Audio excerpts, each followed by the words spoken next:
Okay, thank you, sir. Today I'm presenting a case. Babu Naik Mude, 10-year-old boy born out of non-consanguineous marriage.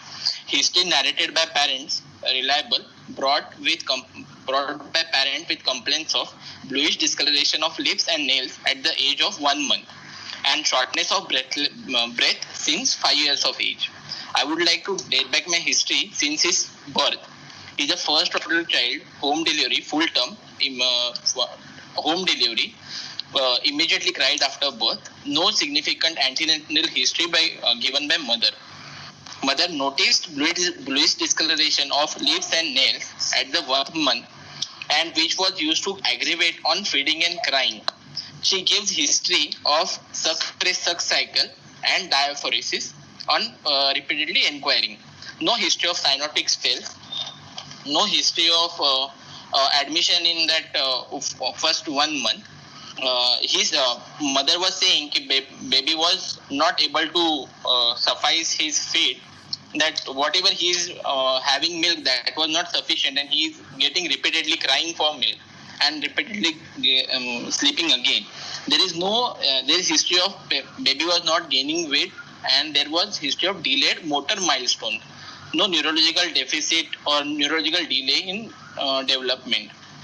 Was admitted at the 1 year old in some nearby local hospital for respiratory infection, and for which he was received medications. He was admitted for 4 to 5 days, and then he was discharged. That time they were not told anything about any condition he is having or not having. Then at 3 years he started walking, and mother gives history of he was not able to cope up with his peer group. He used to get tired easily, and he used to sit, and after sitting for 7 to 10 minutes again he starts playing. And that time the symptoms were of now since 5 years he is having short of breath. While playing he has to take repeated breaks in between, and at the time of admission, this breathlessness has been increased to extent that he cannot walk at 100 meters without taking a rest. Now it is in functional class 3, denies any history of syncope, neurological deficit, no history of edema, abdominal distension, no history of long duration of fevers, no history of hemoptysis. And after that he visited which was treated on one was treated in IPD basis, one was treated on OPD basis, and after that last admission he was treated to Satya Sai Hospital when he was asked he might need a surgery, but for that he has to get admitted and further evaluated. This is the history of present illness, sir.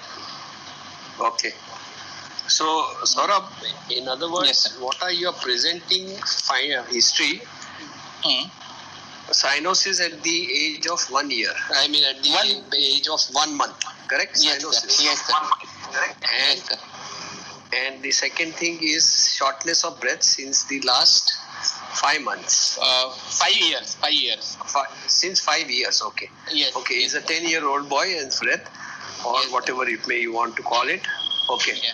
Now, in the history of cyanosis, you said that the cyanosis increases on crying or during feeds. Okay? Yes, sir. Yeah, and the other thing you mentioned was there is no history of diaphoresis. No diaphoresis, but there is history of suck cycle. Maybe mother may not be able to catch it, sir. Is it possible, sir? So, is it possible that you are talking about diaphoresis? What is diaphoresis in general? Basically, increase forehead sweating and giving the history of telltale sign of the congestive heart failure, sir. For increase. Yeah. Correct. It is basically an important history for patients who have got increased large flow in cyanotic babies. Sir. Or in acyanotic babies who are likely to go into failure. So when they are together, you have to talk about both of them, diaphoresis as well as interrupted feeds. Yes. Because these children are not able to take the feeds continuously, okay, which is happening in your case. So interrupted feeds is very important part. Now interrupted feeds can be in both situations, both cyanotic with large flows, acyanotic also with reduced flows, because they are not able to cope up with the requirement at the time of feeds. Correct or not? Yes, I agree, sir. Okay. Yes, sir. Yes, Alright. sir. Yes. Now the other thing is you spoke about delayed milestones, Yes. Yes. right? Yes, sir. I spoke about Basically, motor, you spoke about motor delayed milestones. You know? Yes. Yes. So as far as neurological status is concerned, Yes. his intelligence and everything was okay except for the motor milestones. Yeah. Yes, sir. Yes. Now, sir. tell me which are the conditions in which the milestones tend to be delayed. Where the nutrition is hampering, sir. Basically, first of all, in pediatric age group, the poor nutrition itself Now, can first tell me, Saurabh, whether the delay in the milestone is more common with cyanotic or acyanotic heart disease. Sir, the more with sir, acyanotic, sir. Acyanotic disease. Why acyanotic? Acyanotic means a large son basically who is having the recurrent history of failure, and that recurrent failure and recurrent respiratory tract infection causing the nutritional or poor demands, which is causing him the delayed in motor stones. Yeah, usually the milestones are delayed in large flow situations most of the time. Okay. For example, it could be a cyanotic or it could be a acyanotic situation. In such situations where there is interruption of the feeding capabilities of the child is the place where the milestones are likely to be delayed. Not so much as far as reduced blood flow situations. Okay. In reduced blood flow situation, the milestones do not get delayed to that extent as compared to large flow situation. This is in general. It is not a rule. It is in general that this happens. It can happen in the reduced blood flow situation also. But by and large, I am talking about the milestone get delayed in large flow situation. Okay. Yes, sir. Now, as far as the history of cyanosis is concerned, you did not speak of squatting. Tell me at what age squatting comes? Sir, after does it come at 1 year of age, 2 years of age, 3 years, no, sir. 4 years, 5 years, then what? Sir, 2 years it will come, sir. 2 years. Once the activity starts. No, the squatting does not come at 2 years. Anybody?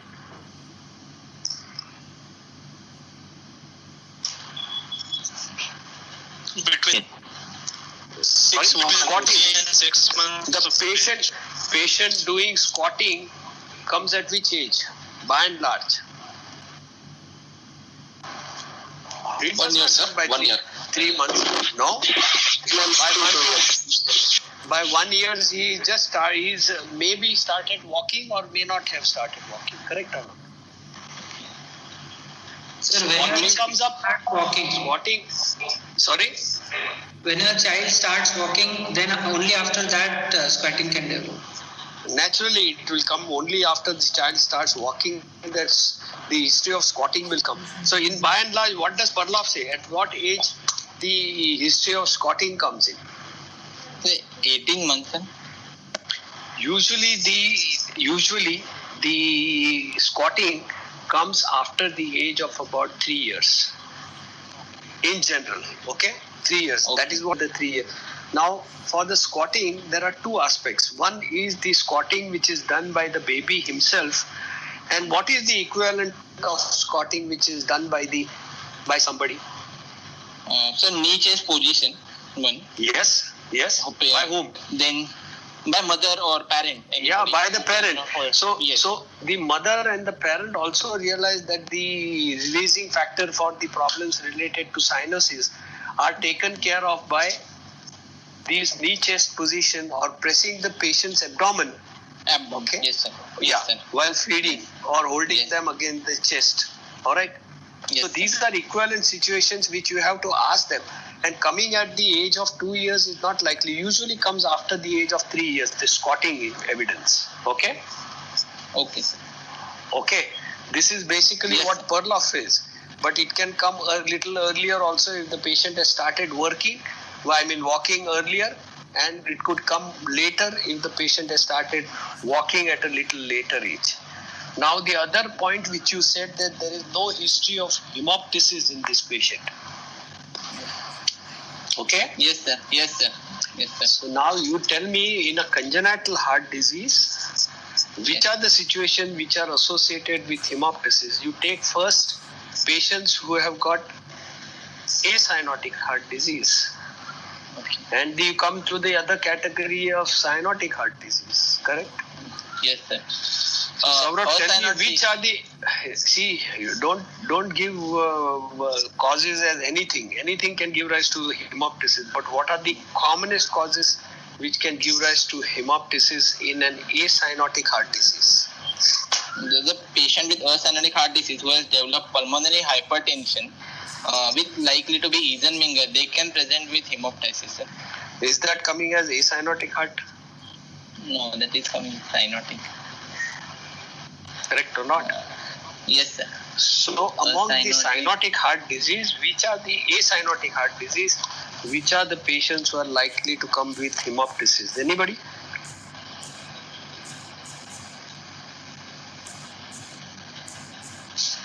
No, pulmonary When vein you talk- obstruction. Pulmonary Pulmonary venous vein obstruction. Yeah, situations which are very high, which are very, very rare, but pulmonary venous obstructions occurring, agreed, but higher up on this card. Obstructed Congenital MS. Somebody said obstructed TAPVC. What is that? Usually in which type of obstructed TAPVC you get high pressure? That's right. Those which have got Shimitta syndrome, Shimitta syndrome. Right? Yes, sir. Shimitta Yes. syndrome. Now, classically, an TAPVC cannot categorized as acyanotic heart disease. It comes in the cyanotic category most of the time. Okay? So, we will not include that. It's a right answer, but does not come into the acyanotic. Among the acyanotic, I'll ask you the question again. If you have an ASD Congenital with... MS. No, if you have an ASD, if you have a VSD, if you have a PDA, let us tackle these three acyanotic situations.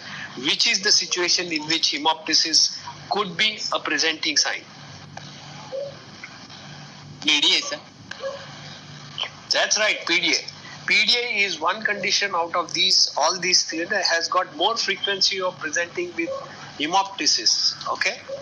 Yes. Now, hemoptysis in this thing is not explained otherwise, but it says that it is because of the direct transmission of the systemic pressure to the pulmonary artery, and that could give rise to hemoptysis as a more common presenting feature in acyanotic heart disease, that is PDA. Any other condition where presentation could be because of something else? In acyanotic hearts, I'm talking about acyanotic. Which of the stenotic heart lesions present more commonly with the hemoptysis? Mitral stenosis, sir. The congenital mitral stenosis, yes, but Yes. yeah, congenital mitral stenosis you can take, but how often do you see? We don't know. Yes. Very less common. Yeah. Which other situations you are likely to get? Congenital aortic AV malformation. Sorry? Congenital aortic. Yeah. Congenital AV malformation is a vague categorization. Now you must remember the other presenting feature could be an hemoptysis in patients who have got pulmonary stenosis. Okay? Pulmonary stenosis. Now in pulmonary stenosis, there are two aspects of hemoptysis occurring. Tell me what are those? In pulmonary stenosis. In pulmonary stenosis, what are the two conditions why you might get hemoptysis as a presenting feature? Pulmonary AV fissulas or Yes. pulmonary apoplexy. Pulmonary apoplexy. pulmonary apoplexy is not a feature which you get in pulmonary stenosis. Now, in pulmonary stenosis, one of the category, what is the associated disease which is likely to occur with pulmonary stenosis?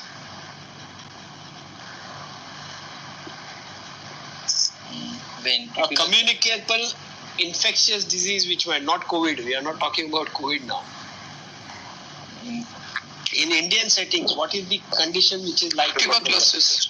That's right, tuberculosis. Due patients who have got pulmonary stenosis. Okay, we won't go into the details. I'll ask you that sometime later, sometime in another thing. Why do you get pulmonary stenosis commonly in pulmonary stenosis? Okay, does anybody know the answer? vacuum mismatch, sir. The tubercular organism having the affinity for the that upper zone where is the low oxygenated, and that environment favors the growth of tubercular bacillus. That's right. Because of the mismatch basically and the lack of blood flow going to the periphery, particularly the upper zone, that it is starved of oxygen. So the commonest association of pulmonary stenosis with tuberculosis is explained on that particular basis. The other situation is pulmonary stenosis with peripheral pulmonary artery branch stenosis. Okay, wherein usually they tend to have pulmonary AV fistula formations. Okay, so if you have a pulmonary stenosis and if you have peripheral pulmonary artery branch stenosis, then this is the other cause. Then any other situations you know of where there is pulmonary AV fistulas which are very common and can give rise to hemoptysis. I'm talking about acyanotic heart diseases.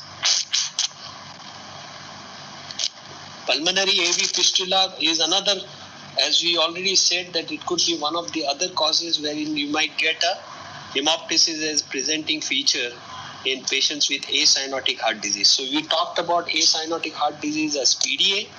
As far as the shunts are concerned, the second is the pulmonary stenosis.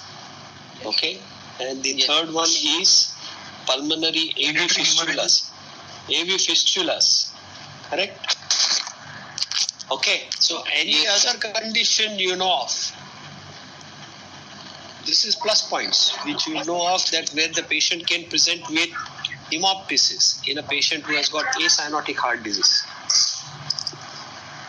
Which is the other situation? When you talk about pulmonary AV fistulas, you have what is called as congenital pulmonary AV fistulas and the acquired pulmonary AV fistulas. Okay? Do you know of any conditions where you get acquired pulmonary AV fistula? Hepatopulmonary syndrome, sir. That's right. This is what is called as the hepatopulmonary syndrome.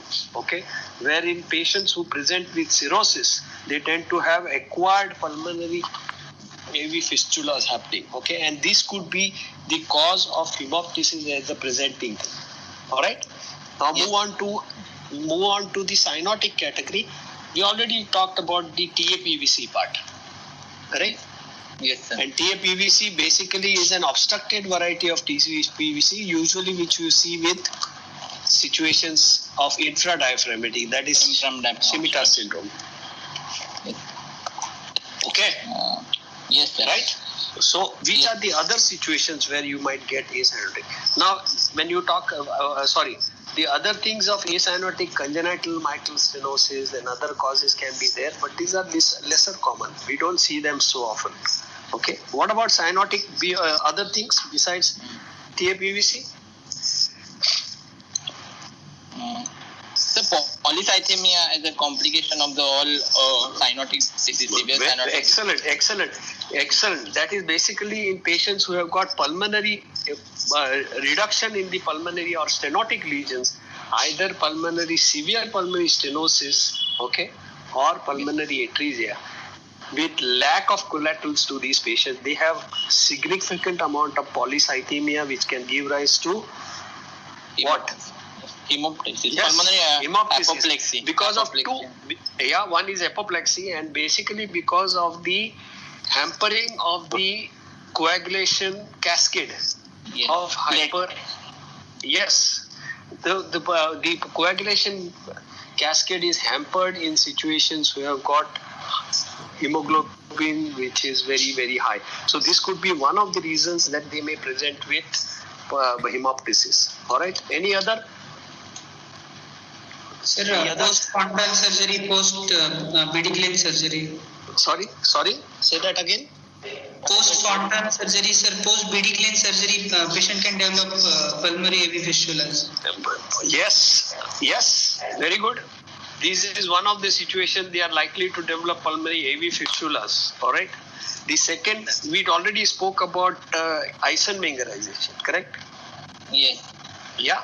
So these are basically the situations in the cyanotic heart disease wherein you may get presentation with hemoptysis as one of the presenting features. All right, Saurabh? Yes, sir. So can we get in the case of persistent pulmonary hypertension of newborn? Can we the patient present like hemoptysis? Not like no, they don't, because these situations basically there is significant amount of increase in the peripheral vascular, the pulmonary vascular resistance. So the blood flow to the pulmonary vasculature is otherwise also significantly reduced. So they do not present with hemoptysis as the presenting features. Yeah. Okay. Yeah. Thank you. Okay. Yeah. Okay. Go ahead now. Yes, sir. To summarize, sir. Childhood, he has one sibling, 3-year-old, older than him, but he doesn't have any symptoms, sir. No significant personal history.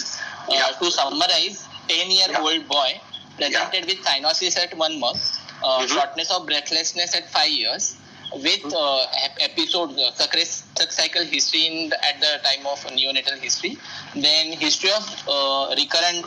So can we consider the 3 episodes are there? So I can consider the RRT as sir? No, usually more than 3 episodes which require now.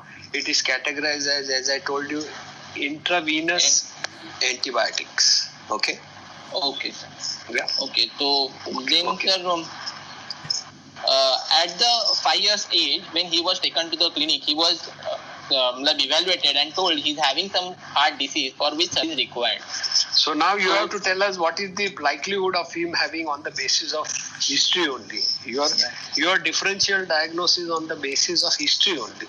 See, you should come to a diagnosis on basis of history, then you come on to clinical examination and exclude, and then your other accessories like ECG and X-ray. Okay? Yes, sir. Yes, sir. The cyanotic heart disease with increased pulmonary blood flow situation, sir. It is admixture physiology likely. Admixture at the level of atrium, maybe TAPVC, common atrium. At the level of ventricle, it can be DRB, VSD. Wait. You are telling one history of a patient presenting with cyanosis not at birth but at 1 month of age, correct? Yes, sir. Yes, sir. All right. This is an important factor. Okay. Yes. All right. Yes. And yes, then sir. Presenting with history of shortness of breath. Okay. And you said there is history of interrupted feeds and everything. Correct? No? Yes, sir. Yes, okay. Sir. So, what are the likelihoods? What are you thinking of? Are you thinking in terms of a patient who has got a increased pulmonary blood flow, or you're talking about a patient who has got a reduced pulmonary blood flow? No. And you give me the reasons for that. I am considering increased blood flow. Yeah. Why? Why? There is a history of subcycle or intermittent feeds where there is a failure to thrive. The patient was not gaining weight properly. Third, there is a motor milestones were delayed. Okay. So one, we are talking about inability to feed proper feeds and delayed milestones. Yes, one. Yes.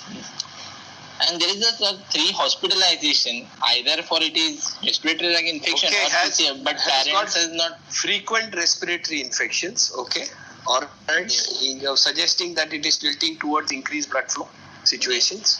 Yeah, but what about cyanosis? That there is no cyanotic spell as such. That's why I'm taking the. No. Where are you talking about cyanotic spells? You are trying to justify your increase in the blood flow, no? Situation? Yes, sir. Yes, sir. So where are you talking about cyanotic spells? What are the situations of increased blood flow where you will not present with cyanosis at birth but will come later on in birth?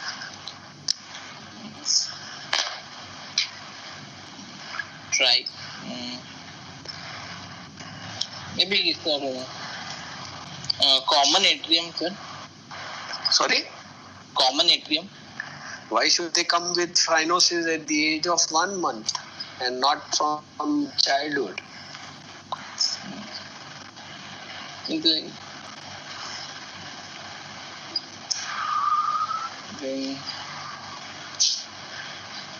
So you are talking about a situation where there is increased blood flow but a delayed onset of cyanosis, correct? yes, sir. Alright? Yes. Correct Yes, or not? sir. Yes, So sir. which are the conditions which come to your mind? The single ventricle can be possible. I am asking you, you give me the answer. Then So we'll single- discuss. Yeah, sir. Okay. I'm thinking about Single ventricle with what? Which single type? ventricle without PS, sir. Without PS. Without PS. So what is that type? DILV. DILV. Like DI LV. Double inlet left. ventricle. Is that the single ventricles you know of? No, there is the 4 types. DILV, DIRV. But in both them, the DILV there is a with transposition. DILV with transposition. Without PS. With TGO, okay. Without PS. Yes. Alright. Okay. So why did so tell me okay, one is that single ventricle. You're Yes. talking about with transverse great vessels. Yes. Presenting with cyanosis later on in life. Alright. Yes, sir. Second one, or you want to stick only to one diagnosis? No, sir. No, sir. Sir, truncus, persistent truncus arteriosus can present as a late. Truncus arteriosus, okay. Yeah. Presenting Then- with cyanosis little later on in life. Yes, sir. Mm-hmm. Then, Then? sir, DORV, VSD without PS, sir, they can present little late.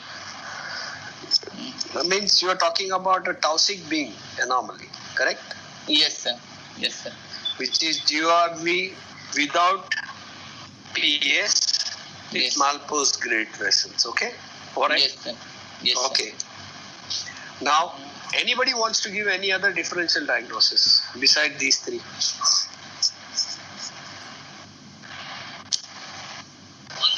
Epstein, sir. When we talked about single ventricle per se, or the other categorization is with tricuspid atresia, correct? Yeah? Yes, yes, sir. Yeah. Yes. You talked about Univentricular truncus physiology. arteriosis. Yeah. You talked about DORV. Somebody raised the point of Epstein's anomaly.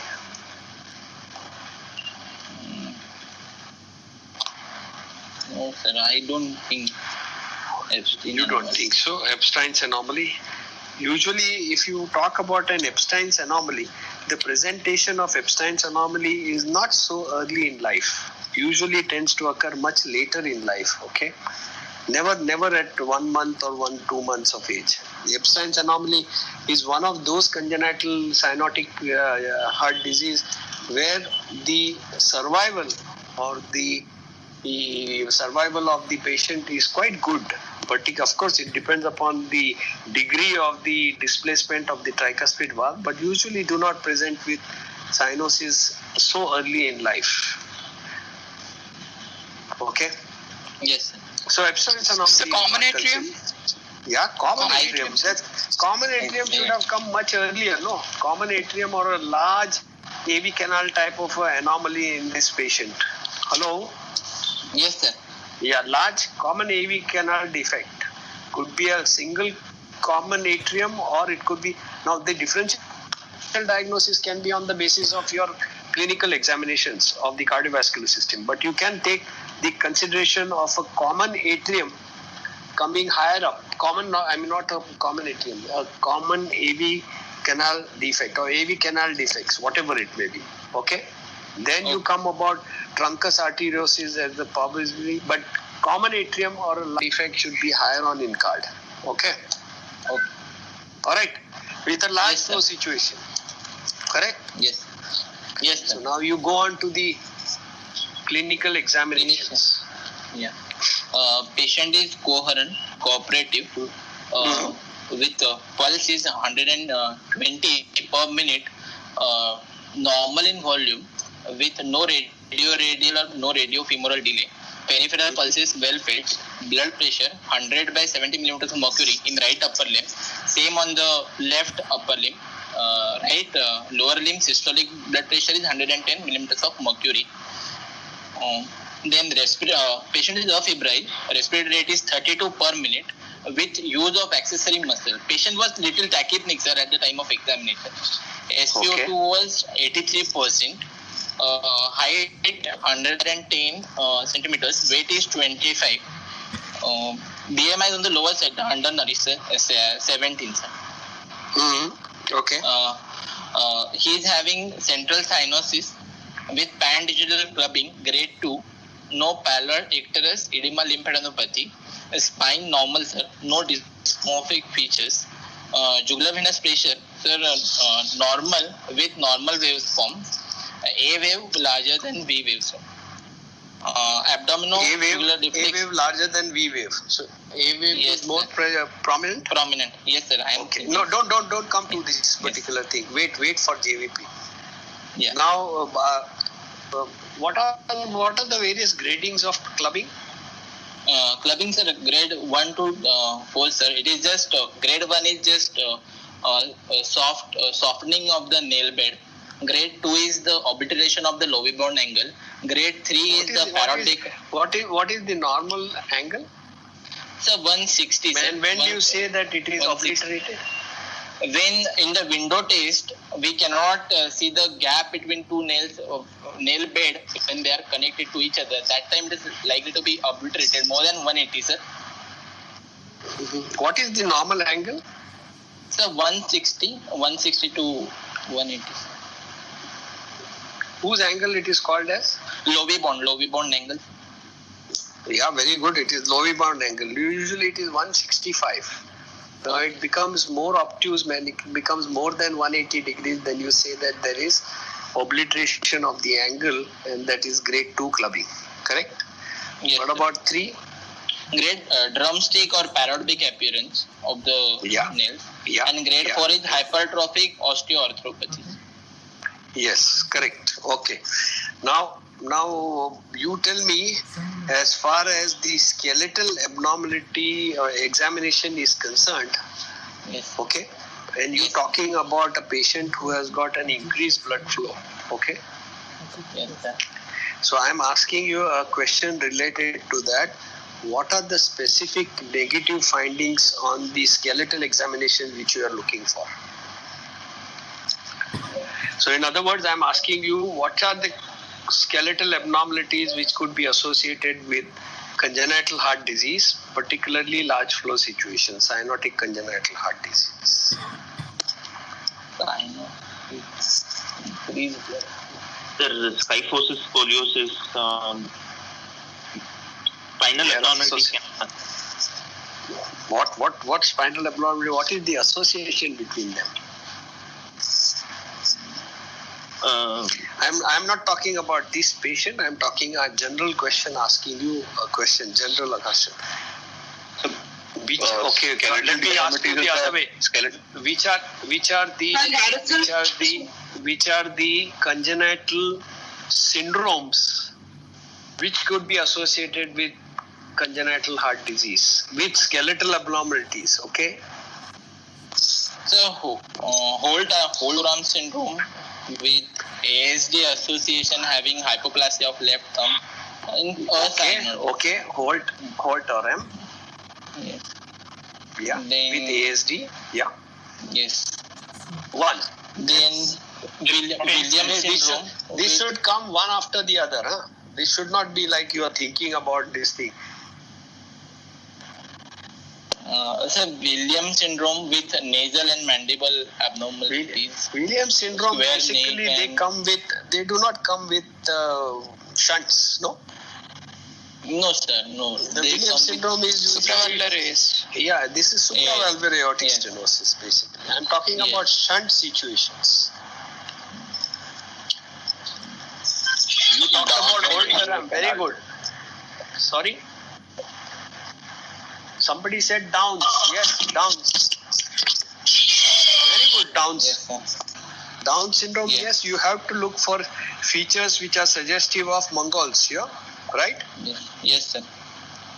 Sir, Turner syndrome of shortness of What do fourth you, and what do fifth. you, what do you get in Downs? Cardiac. AV, endocardial cushion defect, sir. AVS. Yeah, AVV canal defect. You are talking about one of your differential diagnoses in this situation, no? Yes, sir. Yeah, so AV canal defects are very common with Down syndrome. Correct. Then you Yes, go sir. to, you mentioned about something else, Turner syndrome. Yes, sir. The shortening of Turner the, syndrome usually presentation is with coarctation of aorta. Correct? Yes, sir. Yeah. Yes. Not so common with other associated. There have been incidences where it has been reported to have other congenital heart disease. Like bicuspid aortic valve. Yes, sir. So it does not come as Hello. Yes, sir. Yeah. LH1 So Walsh truncus, syndrome. which is the closest association with truncus?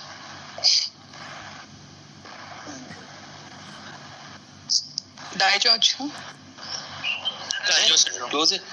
When you talk about Turners, you have something called a Noonan. Bell Turner, no? Noonan syndrome. Noonan. Yes, Noonans. Now, Noonans, by and large, the presentation is with dysplastic pulmonary valve, Pulmonary valve. pulmonary stenosis, and associated features like pulmonary stenosis. The second commonest presentation in Noonans is what? A truncus. No. It is atrial septal defect, and the third commonest in both truncus as well as, in Turners as well as Noonans is a hypertrophic obstructive disease. Okay, HOCM. Yes. Yes, sir. In that category, first is PS, then ASD, and hypertrophic obstructive cardiomyopathy. Okay, Yes. that could be another feature associated with truncus also. Any other congenital anomaly, congenital syndromes? When we talked about So congenital bacterial group. syndrome, sorry. Bacterial group. Bacterial Yeah. group. What do you get there? Ventricular What is the septal association? defect. Top Vertebral monotruncal abnormalities. That's right. You tend to get conotruncal abnormalities in that. When somebody was talking about Ellis Van Creveld, right? AVC. What is Ellis Van Creveld usually presentation with? Usual. Common atrial septal defects. Usually the presentation of Ellis Van Creveld is not a congenital structural heart problem. It is something else, no? It is the closest association with what? Marfan's. Hello? Yes, sir. It's clever because these are basically musculoskeletal problems, right? With Ellis Van Creveld. So they present something like features could be very close to Marfan's. So Marfan's syndrome. Marfan's per se itself can present with, besides problems related to aortic valve and the aorta, they can present with atrial septal defect. Okay. Okay. Then other one. What are the other congenital cyanotic heart diseases can be presented? The other I forgot to tell you is the Klippel-Fall. Okay. Klippel-Fall with low set ears and something very similar to Turner syndrome. The only thing is they get webbing out the neck. That is the characteristic of a Klippel-Fall syndrome. And these can be presenting with either a atrial septal defect or a ventricular septal defect. Okay. Okay. What about cyanotic heart? LHLS syndrome. Sorry? LHLS syndrome. what is the presenting feature?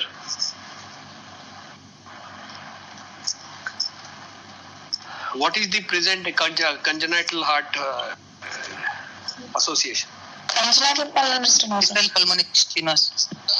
That's right. Pulmonary, usually RV outflow obstructions, maybe with or without associated atrial septal defect or ventricular septal defect.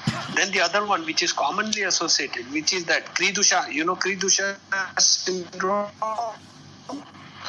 Cried.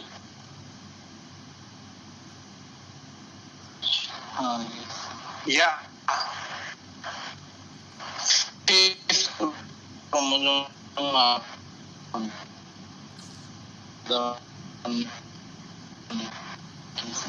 That's right. It's a fifth chromosome who present with pulmonary stenosis with or without atrial septal defect. And has to keep it in mind when you talk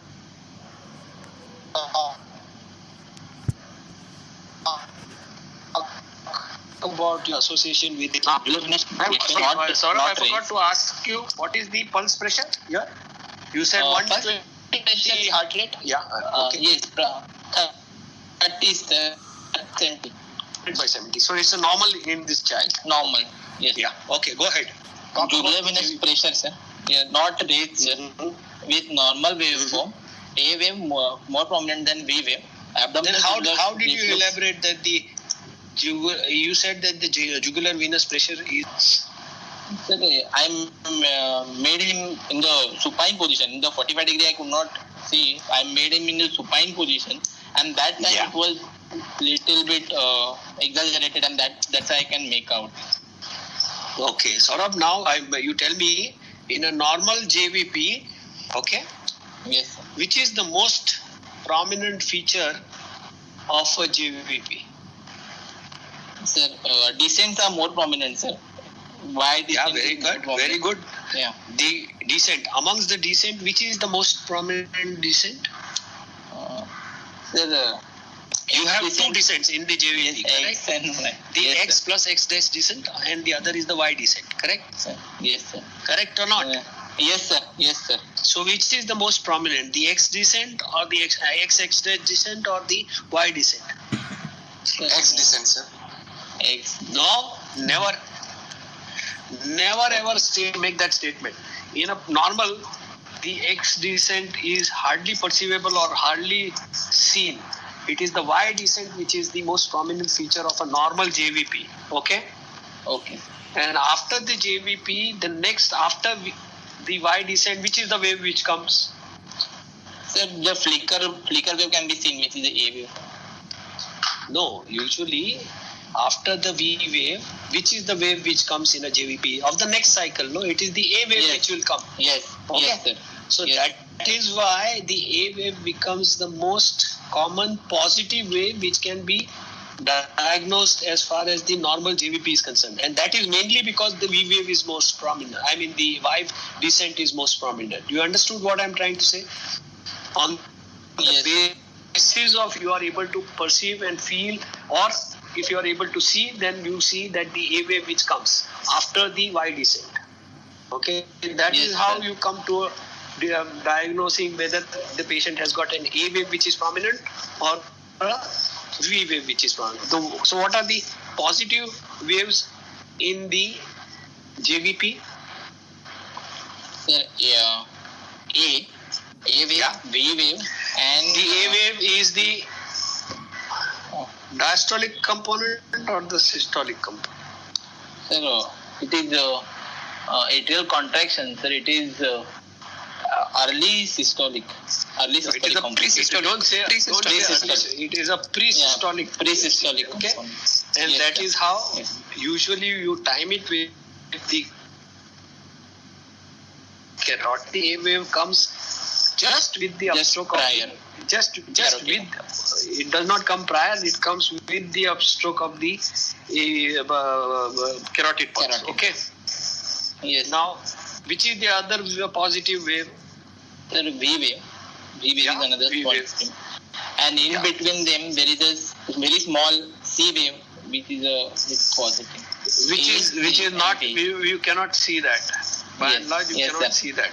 So that is why the subtle differentiation is between the X descent and the XY descent. Okay, Yes, X sir. dash descent. Sorry, and in X between dash. that is the C wave of the the bulge of the AV valve. Okay, which gives rise to that particular thing.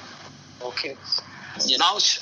Now, Saurabh, Yes, sir. tell me which are the situations in the JVP where the X descent is the most prominent feature. X descent. So tamponade, cardiac tamponade, we can see the more prominent X. Anybody else? Sir, anything which increases the RV contraction will have a prominent X descent, like ASD, TAPVC, common atrium, and other conditions like constrictive pericarditis and tamponade can also have a prominent X descent. No. Your first answer was okay, but the second answer, no. It is only and only X descent is the most prominent feature of the JVP in only cardiac tamponade, never in constrictive pericarditis. In constrictive pericarditis, it is the Y descent. Okay. Yes, sir. In- Yes, sir. In the tamponade, it is always the X descent. And Yes. the situations where you have an effusive constrictive pericarditis, both the X descent and the Y descents are prominent features. You understood that? This is Yes, how sir. you differentiate between the pericardial diseases. And the other side, as you rightly said, in situations where there is volume overload of the right ventricle, that you will tend to get the X descent little prominent. Okay? Okay. So you, in this, we'll come back, we'll sometime discuss about the other part of Y wave, Y descent and other thing. Now coming to your thing, you said that the A wave is prominent in this patient, correct? A wave is larger than V wave, but normal. Not the AP is not raised. Yeah, it is normal. So your Yes. A wave is seen. So if the A wave is seen, what is the conclusion you are getting?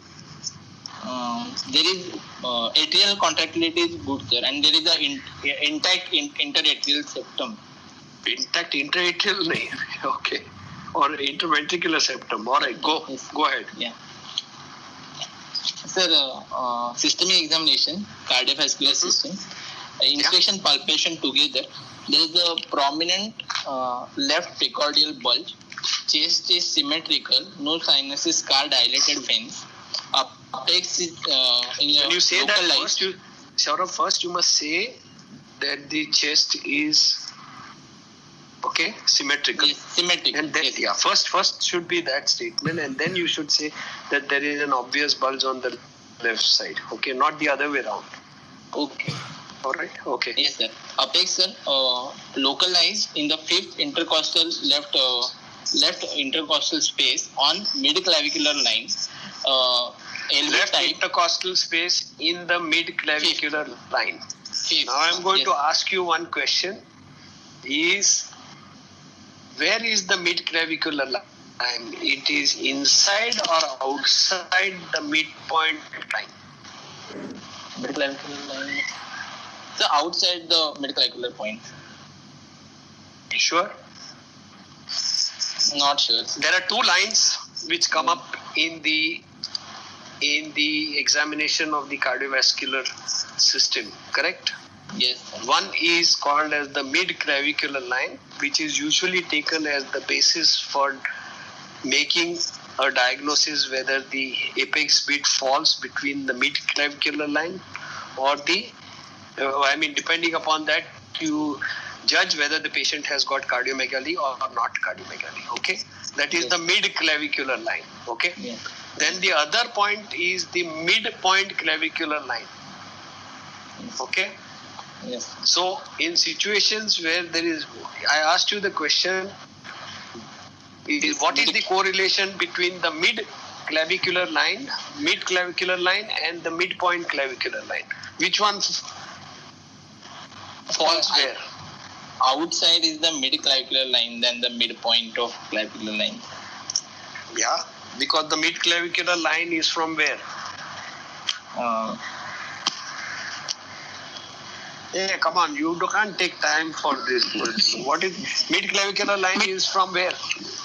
Midpoint between acromioclavicular and sternoclavicular. Yeah, between the midpoint of the sternoclavicular joint, between the two sternoclavicular joint, the midpoint to the acromioclavicular.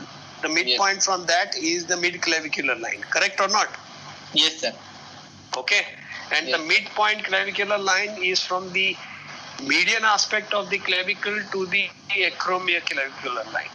So that is going to be always outside the mid-clavicular line. Okay. Okay. Okay. All right. So when your mid-clavicular, when the patient's apex beat is falling within or on the mid-clavicular line, that means there is not evidence of significant cardiomegaly. Correct or not? Yes, okay. Sir. So your apex beat is in the mid-clavicular line. Yes, sir. Okay. It is LV type with medial retraction, localized, hyperdynamic. All right.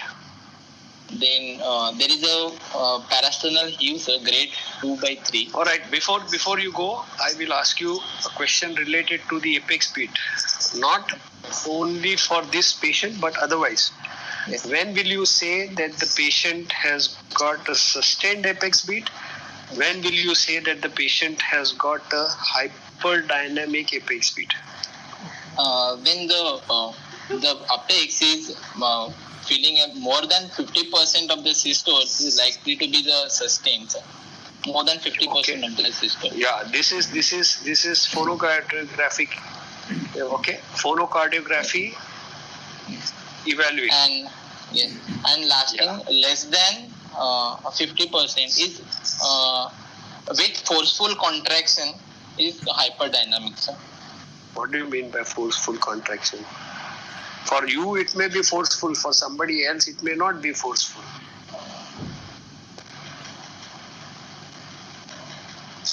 Correct or not? It's a subjective phenomenon.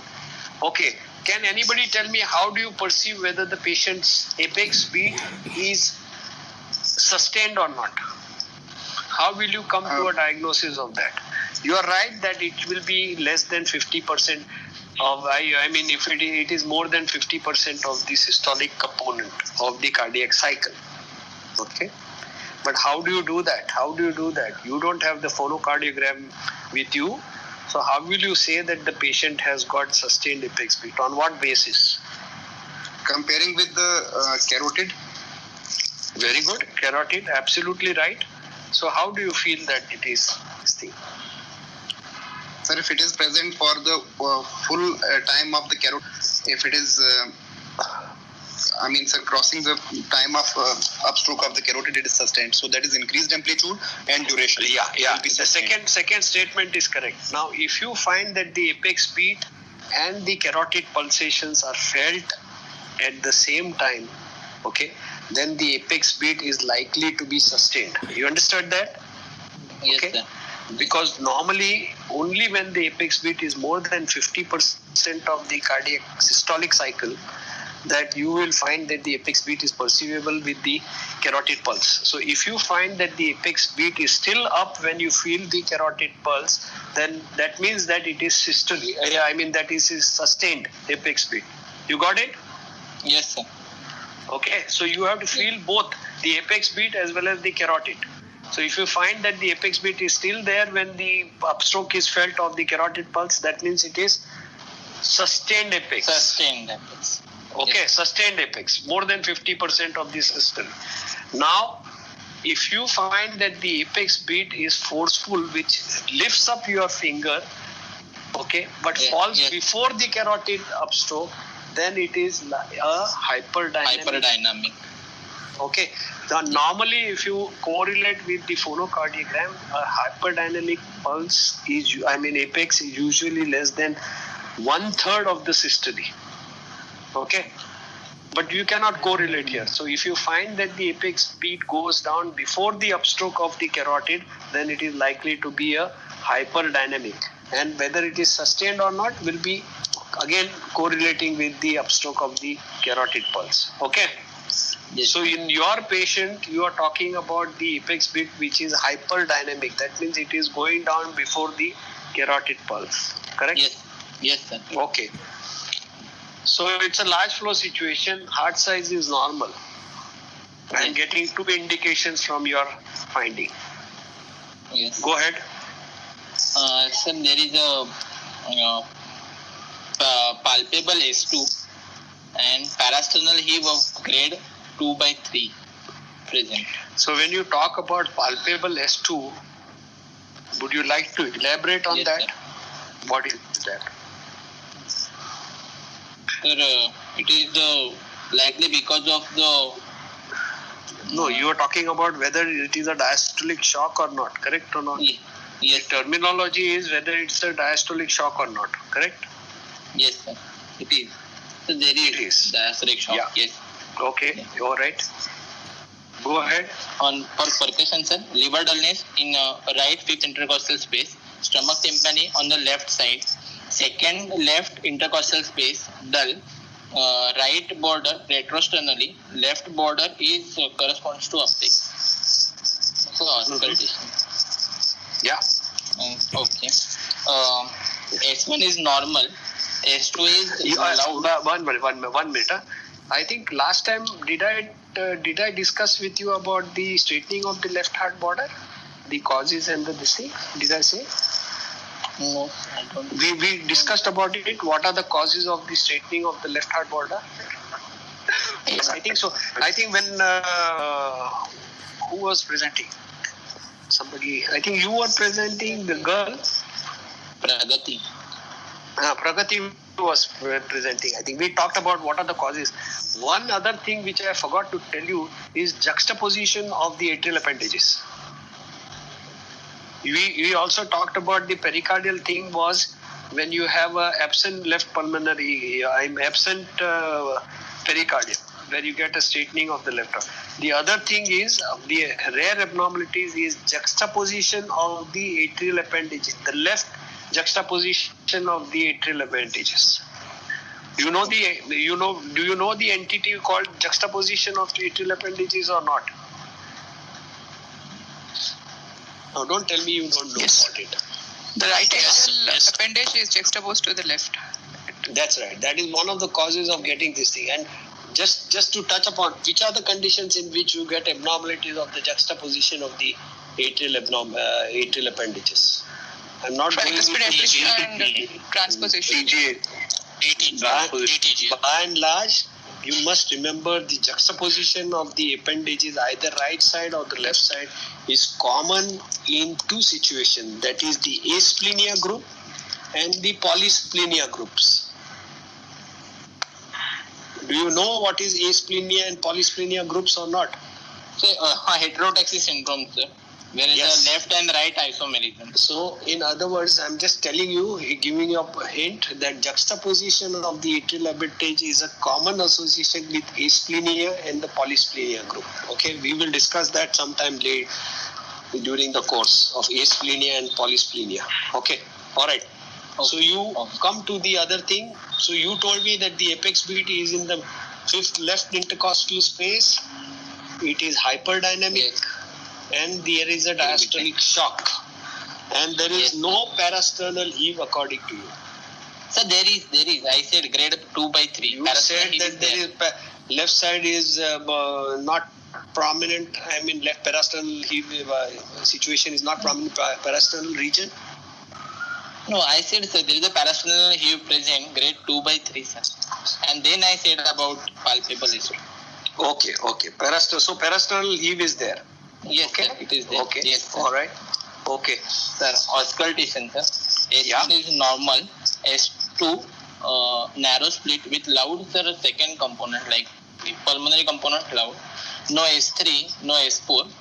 There is a grade 3/6 ejection systolic murmur in the second or third left parasternal region. There is grade 3/6 pansystolic murmur at the left lower sternal border, which increases on inspiration and leg raising. The one more murmur, sir. There is a MDM at apex without presystolic accentuation or Sorry, say opening that snap. again. Third murmur is what? Mid-diastolic murmur at the apex without presystolic accentuation and no opening snap. And next one is normal already, I said. Okay. These are the only murmurs. Okay. So you are talking about 3 murmurs in this particular patient, isn't it? Yes, sir. You have got one is an ejection systolic murmur in the second left or third intercostal space, Yes, sir. which is a what type? Crescendo decrescendo. Okay. So it Yes, is an sir. outflow murmur, Yes, sir. great vessel murmur, Yes. which is coming in the left second intercostal space with a normally split second heart sound, but the P2 component is accentuated. So you Yes. presume that this is a normally related great vessels and that there is this is a pulmonary ejection murmur, correct? Yes, sir. Yes. First murmur. The Yes. second murmur is your pan-systolic murmur, which is coming on lower down in the parasternal region, which is increasing with inspiration and with leg raising. So it is a right-sided event. Okay, Yes, so sir. it is a Regurgitation. tricuspid regurgitation murmur, correct? TR. Yes, sir. Yes. So you have got a P2 accentuated with a right-sided TR murmur, correct? Yes. And the third one you are talking about is a MDM Yeah. at the mitral area. Yes. All right. Yes, sir. So what are you? Where is that murmur from tricuspid atresia? Mitral area coming. What are you trying to signify with that? Either, sir, it is increased flow across the left AV wall. That's why it's giving the some MDM. Okay, one is increased flow across AV well, or what else? Or else, but sir, I am not getting this MDM at the parasternal in the upper space. That's why I am not able to say about it. Either it is some great vessel regurgitation wall or not. Great vessel regurgitation. How it will give rise to EDM. MDM? EDM it will give. Sorry, EDM it will give. No. I see. Saurabh, you cannot say that it is MDM, or I cannot differentiate whether it is a MDM or an EDM. Not acceptable. Yes. No, it was MDM only, sir, at apex. So you say that it is MDM. Now you are talking about an MDM with a flow murmur coming, correct? Yes, sir. Okay. Yes. So you are having a situation where there is significant tricuspid regurgitation, correct? Yes. Yes, sir. With a TR in the presence of a pulmonary hypertension. Yes. Correct or not? Pulmonary Yes, hypertension sir. is there significant pulmonary hypertension Yes. because the second heart sound is narrowly split, and you are talking about flow murmur at the mitral area in the absence of a cardiomegaly. Yes. Correct? Yes. Okay. Yes, sir. Agree. Is there any you want to think about in a situation where you are finding this situation? I am not trying to divert your attention from this thing. When you are talking about a P2 accentuated with signs of RV dysfunction stepping in, not RV dysfunction but TR because there is significant pH, and of MDM at the mitral area. Anyone would come to give me another possibility of a diagnosis? Some, sir, valve atresia, like atresia. Arey, what valve atresia you are talking about? Huh? You are talking about It's a a common patient who has atrium. got common atrium. This is common atrium. You are talking about common atrium situations, correct? Okay. Yes. So in common atrium, you are right. Is that Pragati? Yes, sir. Yes, sir. Yeah, Pragati, you're right. Common atrium is one of the other possibility. When you have a common atrium, what is the other associated abnormality you get? AV It's a left canal avial dilatation. What are- regurgitation. Yes. Because of cleft, Yeah, correct? Because of the mitral. cleft. Now, whether you are hearing the murmur which is of a cleft mitral valve or whether it is tricuspid valve, what is the difference? Now, the difference you have said that it is increasing on deep inspiration, okay? And the other thing is on leg raising. So, any situation you are talking about, correct, Saurabh? Yes, sir. We take it into this thing that it is a tricuspid valve. But a murmur which is coming of a left AV valve regurgitation will always be heard very, very close to the left lower parasternal region. Correct or not? You understand na, that? Yes, The yes, murmur of a cleft mitral regurgitation is usually heard best in the lower left sternal region. Just like the categorization of a TR murmur. But it does not Yes, sir. fulfill all the other criteria.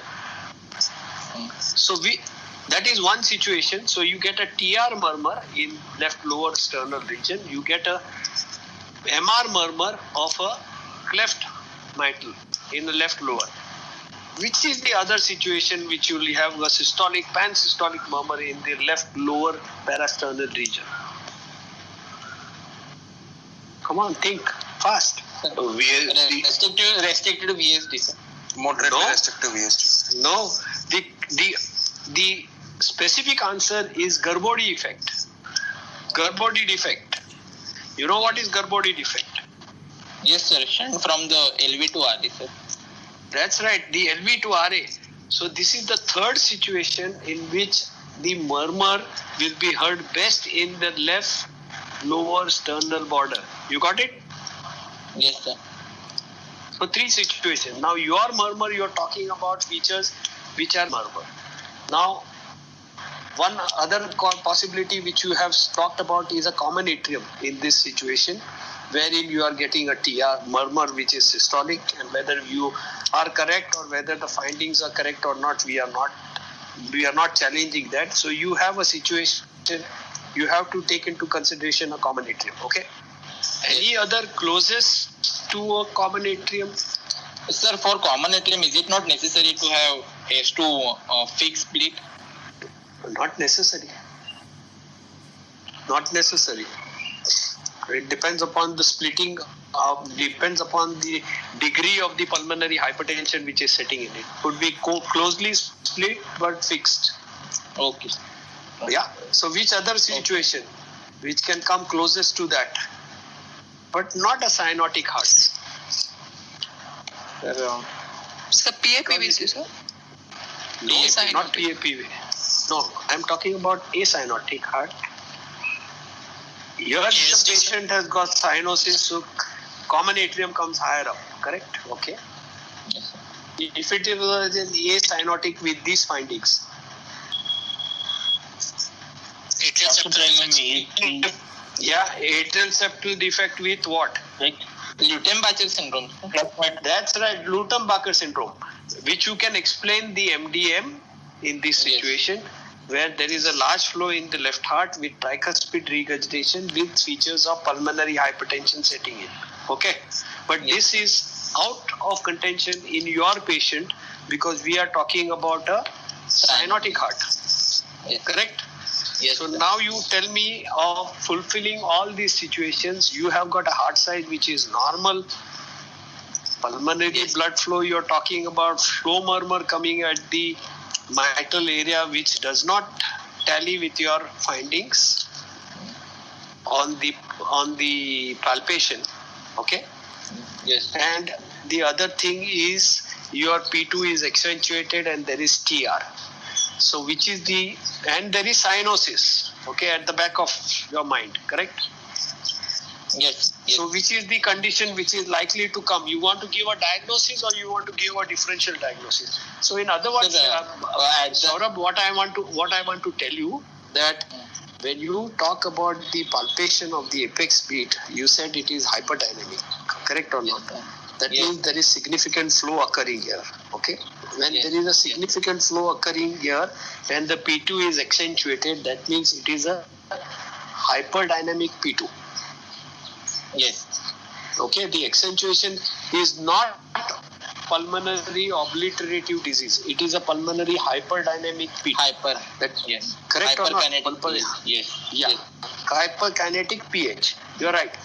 Okay. Yes. Now, in this situation where you are not Yes. able to come to a diagnosis whether there is cardiomegaly or not on palpation, you always make the Yeah. patient lie down on the left side and feel the apex beat, and then try to correlate.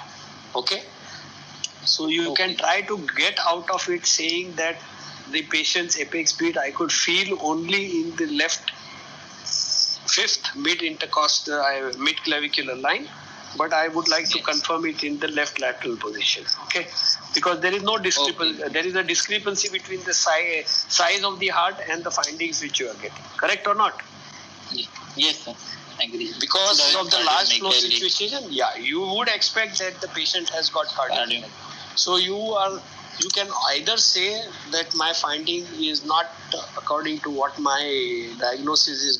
Okay, all right. Yes. So you now give me the diagnosis: cyanosis with large flow, with PH and TR, with a normal second heart sound. Yes. Sir, one condition we can consider is a common atrium. Second thing, we can consider single ventricle LV type with normally proposed great vessels without PS. Then third, I cannot, in what I considered at the end of the history, I cannot go with this DORB, VSD, PS without PS. See, Saurabh, I cannot Saurabh, yes, sir. two things you must remember as per your diagnosis is concerned is that the patient has got cyanosis. Yes. The second thing is he's got PH with Yes. large flow. Okay. Yes. Yes. And the third thing is because you are hearing both the splitting, it is normally related great vessels. Yes, sir. Yes. Okay. Yes, sir. Now, when you talk about this combination of three things, the thing which will come to you as far as normally related great vessels with cyanosis. Yes. Okay. Let Yes, us sir. come to a categorization of a patient who has got cyanosis with normally related great vessels with P2 accentuated. Okay. I am not talking about this patient. Yes, sir. Tell me what is the things which will come to your mind. Large Sir. flow situation, cyanosis, normal split, normally related great vessels. What are the conditions which will come? So tricuspid atresia, that group 3 and B.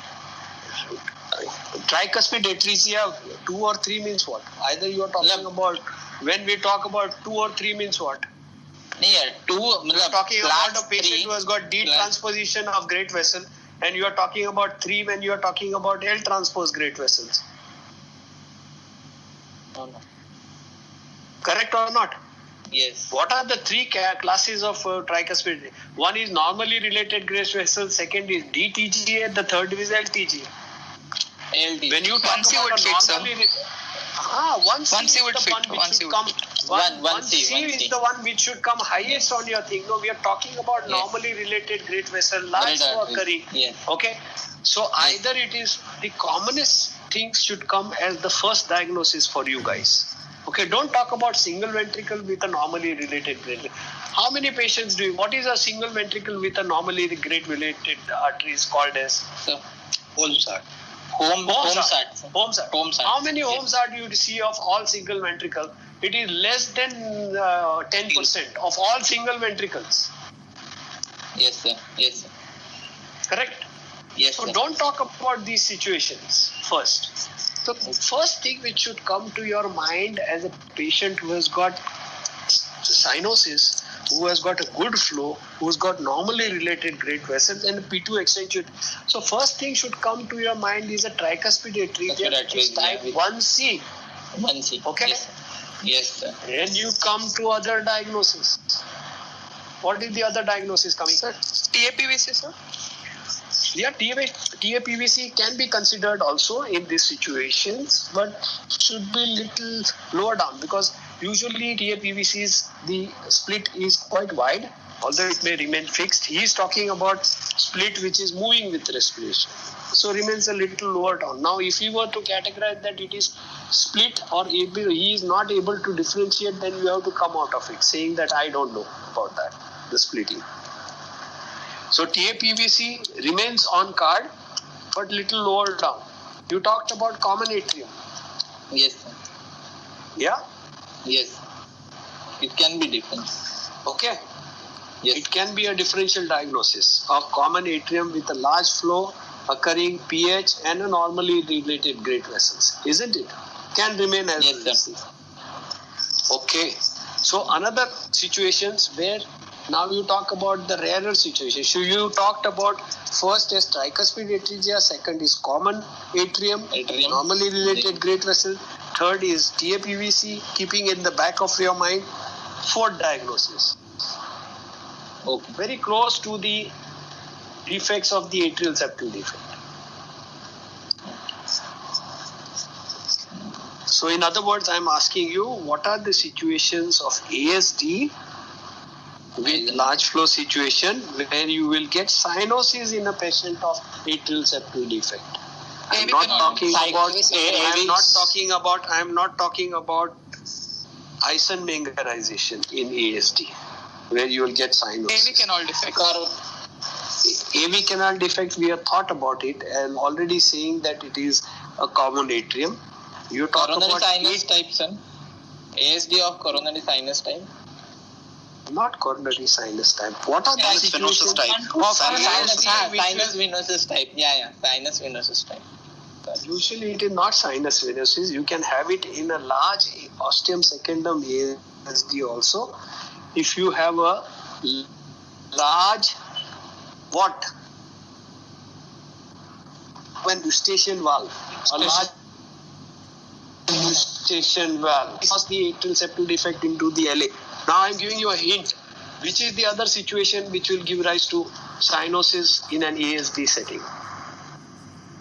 LSVC training to LSVC. Persistent left SVC which drains into the left atrium, not into the coronary sinus, into the left atrium.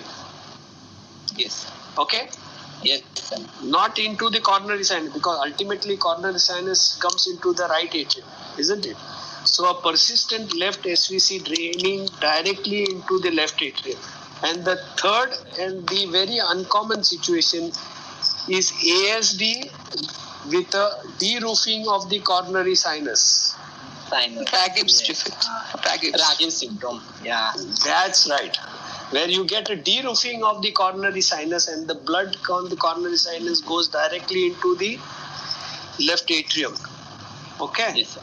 Yes. So these are the things which you keep in mind. So as far as your differential diagnosis is concerned now, Saurabh, tell us. Yes, sir. Yes, sir. Either it is common atrium or No, don't say first common atrium. Say tricuspid atresia. tricuspid atresia. Now, as far as when you talk about these situations, another important clinical finding which you have to make a mention, which could be negative or a positive, is to feel for the epigastric pulsations on palpation. Yes. There was Correct no or not? epigastric pulsation field, sir. Yeah. Now your features are not suggestive of tricuspid atresia because you are talking about a TR mark. Correct or not? Yes.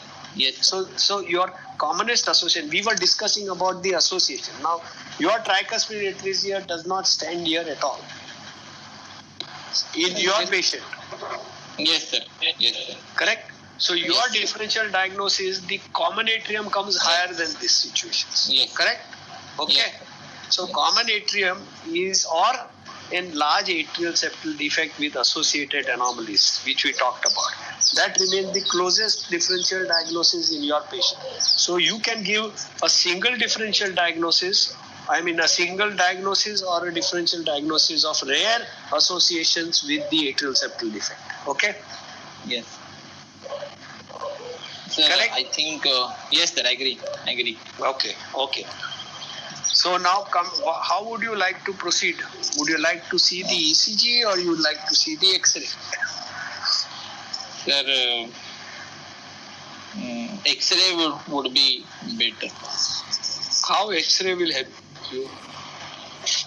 Cardiomegaly or not? This is bound to be there. Cardiomegaly has to be there.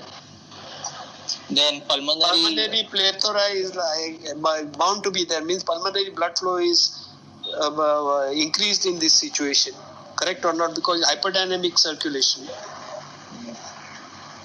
ECG, So how ECG will give me. How is unless and until you are keeping in mind the TAPVC, how is the X-ray going to look like? And TAPVC means either it is intracardiac variety or the supracardiac variety. Supracardiac, right? Correct. Yes. X-ray will help you. What about ECG? Why not ECG? ECG will definitely give me some access about access and give me the cardiac dominance, RV or LV dominance. They can give me the. Now, what do you expect here in this patient? In commonality with LV type of effects, I am thinking about the LV dominance is there because LV type of effects. Why LV dominance? You are talking about both. No, he's got diastolic shock. You are looking out for biventricular hypertrophy or biventricular. So I would more tilt towards the ECG as the first thing I would like to have, because the axis is the one which will help me to diagnose whether this is a common atrium or not. What is the axis there? Axis Left axis of common atrium. That's right. You will get a left axis deviation or a left or the right superior quadrant axis in a common atrium with the presence of a right bundle branch block with biventricular hypertrophy. Correct? Yes, sir. Is it one which will help you to come closer to a diagnosis? X-ray, I don't think is going to tell you anything. It is going to be a pulmonary conus which is prominent. But there is going to be LV type of an apex with the apex going little down into the down and out, and you would tend to get pulmonary vasculature which is increased. Correct or not? Yes, sir. Okay. Yes. So what is the echo diagnosis now? Coming to the echo diagnosis of this patient. You have done that echo diagnosis? Yes, sir. Sir, I have someone. To unveil the mystery. Sir. Tell us. Sir, I am.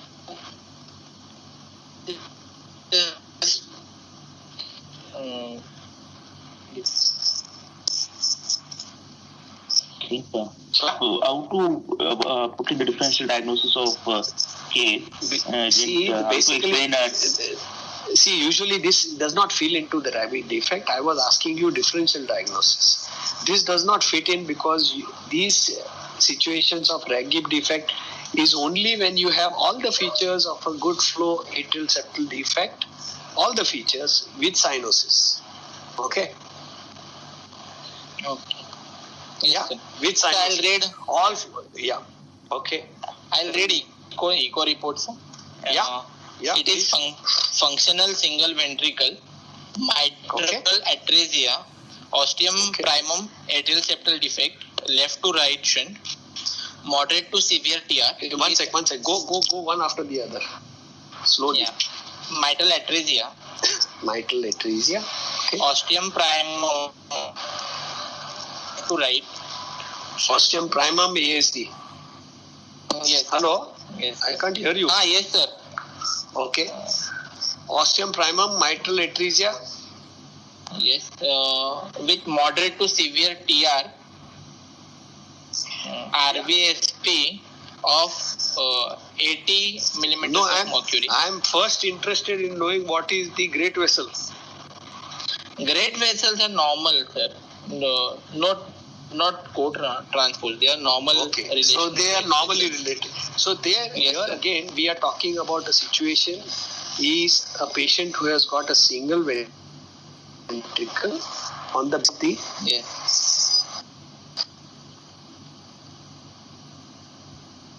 correct Yes. mitral valve, and he's got a flow which is basically. Now you said that Yes. there is an ostium primum ASD. Yes. Now this is something which we cannot make a diagnosis clinically at all in the presence of a mitral atresia, isn't it? Yes. So we talk about a situation where there is an ASD, which is an obligatory shunt in this situation because of the mitral atresia and single ventricle. Correct or not? Yes. Yes. So you will get always a left to right shunt across and the mixing is into the ventricles. Correct? Yes. Yes. Okay. Sir. Yeah. So you have a situation where there is a single ventricle with normally related great vessels. So now, what is your murmur coming at the mitral area? So is it some murmur from bulboventricular foramen? But that will be systolic, so then that's What bulboventricular foramen? Where are you talking about that? Huh? If single functional ventricle, then other part is rudimentary ventricle. Tricuspid valve. That's right.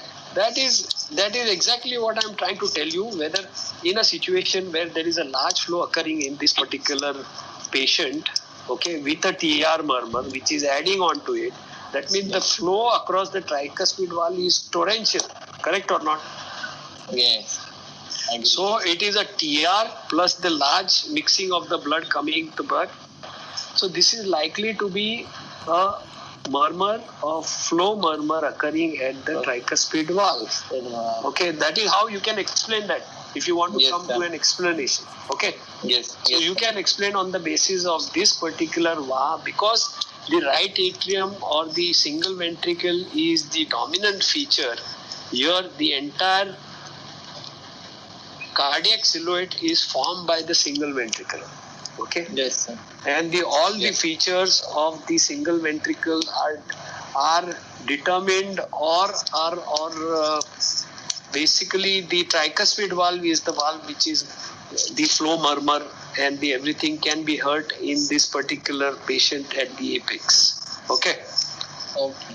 So you can get out of it stating that the predominance of this being the tricuspid valve and the TR and the flow murmur can be explained on the basis of the MDM which you are hearing at the apex.